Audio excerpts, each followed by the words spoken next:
So it was conducted by the minister of environment, forest and climate change వాళ్ళు చేశారు. Implemented by wildlife institute India వాళ్ళు implement చేస్తారు, collaboration with Assam forest department. Okay, implement చేశారు అనేది important. ఇది wildlife institute of India. So ఎవరు దీన్ని funding చేశారు అనేది కూడా ఇంపార్టెంట్ చూడండి. Compensatory afforestation fund management and planning authority, CAMPA. Central government state గవర్నమెంట్స్కి కంపా నిధులు ఇచ్చింది. కంపా అంటే ఏంటి అంటే compensatory afforestation fund management and planning authority, CAMPA నిధులు ఇచ్చింది. చాలా ఏళ్ల పాటు కంపా నిధులు మురిగిపోయి ఆ తర్వాత రీసెంట్గా విడుదల చేసిందండి.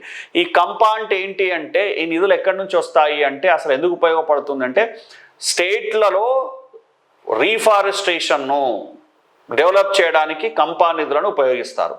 మరి కంపా నిధులు ఎక్కడికి వెళ్ళి వస్తాయి అంటే ఏదైనా ఒక అటవీ భూమి అటవీయేతర పనులకు వాడుకున్నట్లయితే ఆ వాడుకున్న కంపెనీ గవర్నమెంట్ కానీ కొంత రుసుము కొంత మనీ అనేది గవర్నమెంట్కి ఇవ్వాలి. ఇలా వచ్చినటువంటి నిధులనే మనం కంపా నిధులు అన్నాం. మళ్ళీ ఆ నిధులు ఏం చేస్తుంది సెంట్రల్ గవర్నమెంట్ అంటే స్టేట్ గవర్నమెంట్లకు ఇచ్చి రీఫారెస్ట్రేషన్ అంటే అడవులు పెంచడానికి చెట్లు నాటడానికి ఉపయోగించాలి. ఇది కంపా నిధులు. ఇది కూడా ఇంపార్టెంటే, కంపా ఇంపార్టెంటో ఏంది ఎట్లా అనేది. సో కంపెన్సేటరీ అన్నాం, కంపెన్సేషన్ ఇస్తున్నాం మనం అంటే అడవుకు బదులుగా ఇచ్చినటువంటి మనీని మళ్ళీ అడవుల అభివృద్ధికి ఇవ్వడం. ఫారెస్ట్ కన్జర్వేషన్ యాక్ట్ ప్రకారంగా ఏంటి అంటే నువ్వు ఏదైనా అటవీ భూమిని అటవీయేతర అవసరాలకు వాడుకుంటే అంతే భూమిని ఇంకెక్కడైనా చూపించి అక్కడ చెట్లు నాటాలట. కానీ అలా ప్రైవేట్ సంస్థలు చేయట్లేదండి, జస్ట్ మనీ ఇచ్చి చేతులు దులుపుకుంటున్నాయి. సరే, ఆ మనీని మనము ఇలా రకరకాల వాటికి వాడుకుంటున్నాం.